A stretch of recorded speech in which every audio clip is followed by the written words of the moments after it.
India का $550 million का जो प्रोजेक्ट है चवाहर पोर्ट में ईरान में, आज के समय एक ऐसे खतरे के साए में है जो कि वेस्ट एशिया को डीस्टेबलाइज कर सकता है। ईरान और इजराइल के बीच जो टेंशन्स बढ़ती जा रही है और सवाल अब उठता है कि विल इजराइल बॉम्ब चवाहर पोर्ट? क्या इंडिया की इन्वेस्टमेंट जो ईरान में चवाहर पोर्ट में, क्या इजराइल उसको भी टारगेट करेगा? अगर हाँ, तो उस पर इंडिया का रिएक्शन क्या होगा? चवाहर सिर्फ एक पोर्ट नहीं, ये भारत की वेस्ट एशिया पॉलिसी की रीढ़ है। नमस्कार दोस्तों, वेलकम टू एडोस्फीयर। आज के इस वीडियो में हम बात करेंगे ईरान इजराइल टेंशन्स के करंट स्टेटस की। इससे पहले हम लोग आर्टिकल देखते हैं। Business today various news outlet ने कवर किया है Israel Iran conflict with $550 million का जो स्टेक है इंडिया का, क्या ये इंडिया का एक जुआ था? देखने लायक होगा। क्या इजराइल इसको हिट करेगा? Israel Iran conflict with 550 million to stake India Chabahar port, gamble faces hit from escalation. और आखिर में भारत को इस पर चिंता करनी चाहिए या नहीं? देखिए, ये जो ईरान और इजराइल के बीच तनाव लगातार पिछले 10 दिनों में काफ़ी तेज़ी से बढ़ा है। रिसेंट इजराइल ने गाज़ा पे और हिजबुल्ला के जो ईरान के जो प्रॉक्सीज है इसको टारगेट किया था और अब ईरान को टारगेट कर रहा है। पिछले 10 दिनों में काफ़ी हैवी बॉम्बिंग की है दोनों साइड से। इजराइल ने ईरान पर और ईरान ने इजराइल को। ईरान ने क्लियर वार्निंग दी है, we will retaliate in ways the world hasn't seen it. और इसी बैकड्रॉप में चवाहर पोर्ट का जिक्र आना शुरू हुआ। इजराइल के कुछ थिंक टैंक ओपनली बोल रहे हैं कि ईरान का जो नेवल कैपेबिलिटी को चौक करने के लिए पोर्ट्स जैसे चवाहर को न्यूट्रलाइज करना पड़ेगा।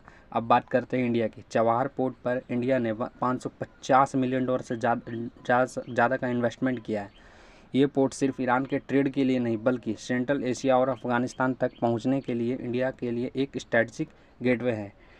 इंडिया ईरान ने 10 साल की बायलेटरल एग्रीमेंट साइन किया है मई करीब 2024 में मई में। और भारत का जो ये शहीद बहिश्ती टर्मिनल इसको इंडिया ऑपरेट करेगा। और ये पोर्ट पाकिस्तान के ग्वादर पोर्ट है जो चाइना के कंट्रोल में है, का डायरेक्ट स्ट्रेटजिक काउंटर है इंडिया की तरफ से। सो इमेजिन अगर चवाहर पोर्ट पर अटैक होता है तो ये सिर्फ ईरान के इंफ्रास्ट्रक्चर पर अटैक नहीं होगा, बल्कि इंडिया का स्ट्रेटजिक इंटरेस्ट पे भी डायरेक्ट ब्लो होगा। अब देखते हैं इजराइल के स्ट्रेटजी। इजराइल की मेजर कंसर्न है Iranian naval expansion in the Persian Gulf. Chabahar is not a military port but Israel intelligence fears कि वह वहाँ से वेपन्स मूवमेंट हो सकती है, specially drone, fast track aircraft. कुछ इजरायली एक्सपर्ट तर्क दे रहे हैं कि अगर ईरान इजराइल वॉर होता है तो ईरान और इजराइल की वॉर और आगे बढ़ती है तो इजराइल को सिर्फ न्यूक्लियर साइट्स ही नहीं बल्कि स्ट्रेटजिक पोर्ट को भी डिसेबल करना होगा। Chabahar neutrally becomes a possible target in that list. Bharat की सबसे बड़ी चुनौती यही है कि on the one side Bharat के अच्छे स्ट्रेटजिक टाइज है इजराइल के साथ, डिफेंस हो गया, साइबर हो गया, टेक्नोलॉजी एंड एग्रीकल्चर में। On the other hand Chabahar port में मैसिव इन्वेस्टमेंट है और वो ईरान के साथ एक लॉन्ग टर्म जियोपॉलिटिकल प्रोजेक्ट है।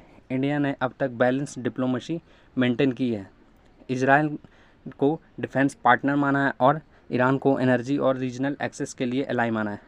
लेकिन अगर चवाहर पर हमला होता है तो इंडिया को ऑफिशियल डिप्लोमेटिक प्रोटेस्ट करना होगा, वरना उसकी क्रेडिबिलिटी रीजनली एलाई के तौर पर डैमेज हो सकती है।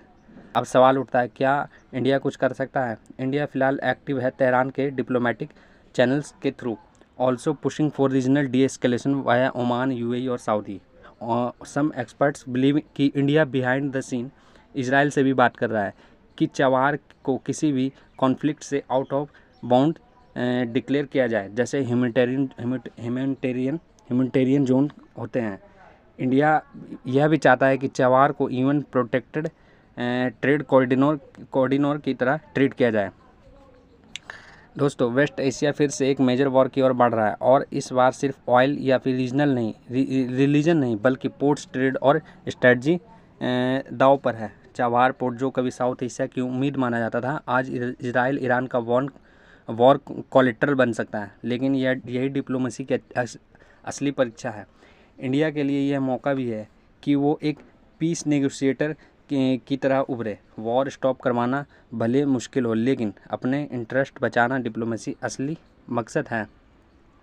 क्या इंडिया इजराइल और ईरान के बीच पीस नेगोशिएटर की तरह काम कर सकता है? क्या इजराइल और ईरान को मनाने में इंडिया अपनी भूमिका निभा सकता है? अगर आपको ये वीडियो का जो एनालिसिस पसंद आया हो तो आप इस वीडियो को लाइक करें, सब्सक्राइब करें एंड दोस्तों के साथ सब्सक्राइब करें एंड चैनल को सब्सक्राइब करें। जय हिंद, जय भारत।